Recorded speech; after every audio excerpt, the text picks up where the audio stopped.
Hello viewers, welcome to this channel. এই ভিডিওতে আমরা দেখব কিভাবে একটি রিচার্জেবল টাচ সুইচ তৈরি করতে হয়। টাচ সুইচ তৈরি করার জন্য আমাদের প্রথমেই প্রয়োজন হবে টাচ সেন্সরের। আমাদের কাছে একটি টাচ সেন্সর আছে যার মডেল TTP223, যাতে আমি একটি কানেক্টর কানেক্ট করে নিয়েছি যাতে করে সহজেই কানেকশন করা যায়।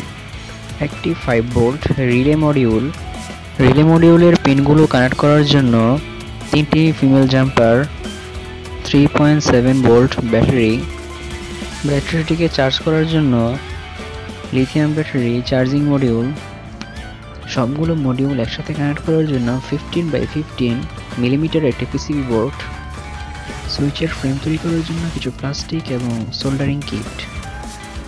টাচ সুইচ তৈরি করার পূর্বে আমাদেরকে টাচ সেন্সর সম্পর্কে কিছু বিষয় জেনে নিতে হবে। যদি আপনারা টাচ সেন্সরে কোনো ধরনের পরিবর্তন না করে ঠিক এইভাবে কানেক্ট করেন, তাহলে আপনারা যখন টাচ সেন্সরে টাচ করবেন তখনই শুধু সার্কিটটি কাজ করবে এবং যখন হাতটি সরিয়ে নেবেন তখন আর টাচ সেন্সরটি কাজ করবে না। তারপর আপনারা যদি টাচ সেন্সরটি উল্টিয়ে দেখেন তাহলে দেখতে পারবেন যে এ এবং বি নামে দুটি পয়েন্ট দেওয়া রয়েছে। দেখে মনে হতে পারে তাতে প্রথমে কোনো কম্পোনেন্টস দেওয়ার কথা ছিল, কিন্তু সেটি দেওয়া হয়নি। আসলে তা নয়। এ এবং বি এই দুটি পিনই জাম্পার, যার মাধ্যমে নির্ধারণ করা হবে টাচ সেন্সরটি কোন মোডে কাজ করবে। আপনারা যদি এ পয়েন্টটি সোল্ডার করে পূর্বে দেখানো সার্কিট অনুযায়ী কানেক্ট করেন তাহলে দেখতে পারবেন যে সার্কিটটি সবসময় অন থাকবে, যখন টাচ করবেন তখনই শুধু অফ থাকবে। হাত উঠিয়ে নিলে আবার অটোমেটিক সার্কিটটি অন হয়ে যাবে। আর আপনারা যদি বি পয়েন্টটিকে সোল্ডার করে দেন তাহলে যখন টাচ করবেন তখন লাইটটি জ্বলবে এবং দ্বিতীয়বার টাচ করার পরে লাইটটি বন্ধ হয়ে যাবে। আমরা যেহেতু সাধারণ একটা টাচ সুইচ তৈরি করব, সে কারণে আমরা বি পয়েন্টটিকে সোল্ডার করে নিব ঠিক এইভাবে।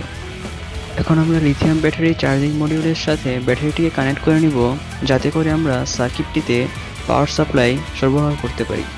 দেখতেই পাচ্ছেন আমরা চার্জিং মডিউলের সাথে ব্যাটারি এবং আউটপুট নেওয়ার জন্য দুটি তার কানেক্ট করে নিয়েছি।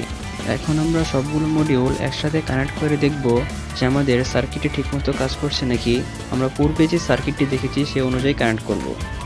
দেখতেই পাচ্ছেন পাওয়ার সাপ্লাই দেওয়ার সাথে সাথে সার্কিটটি কাজ করা শুরু করছে। আপনারা যদি চান যে পাওয়ার সাপ্লাই দেওয়ার পর সার্কিটটি কাজ করবে না, আপনারা টাচ করার পরেই কাজ করবে, তাহলে আপনারা এ এবং বি এই দুইটি পয়েন্টটি সোল্ডার করে দিবেন। এখন আমরা সবগুলো মডিউলকে একসাথে রাখার জন্য একটি ফ্রেমের মাধ্যমে কানেক্ট করে নিব। এখন আমরা সবগুলো ওয়্যারকে একটি পিসিবি বোর্ডের সাহায্যে কানেক্ট করে নিব ঠিক এইভাবে। দেখতেই পাচ্ছেন আমরা সবগুলো মডিউলকে একসাথে কানেক্ট করে নিয়েছি। এখন আমরা মডিউলটিকে রিলে মডিউলের সাথে কানেক্ট করে দেখব আমাদের কানেকশনগুলো ঠিক আছে কিনা। দেখতেই পাচ্ছেন ওয়্যারগুলো রিলে মডিউলের সাথে কানেক্ট করার সাথে সাথে সার্কিটটি ভালো মতোই কাজ করছে।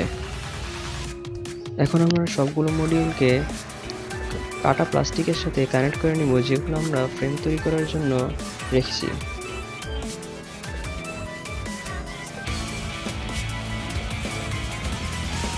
দেখতেই পাচ্ছেন আমাদের সার্কিটটি সম্পূর্ণভাবে কাজ করছে। এখন আমরা একটি ইলেকট্রিক বাল্বের মাধ্যমে দেখব এই সার্কিটটি ঠিকমতো কাজ করছে কিনা।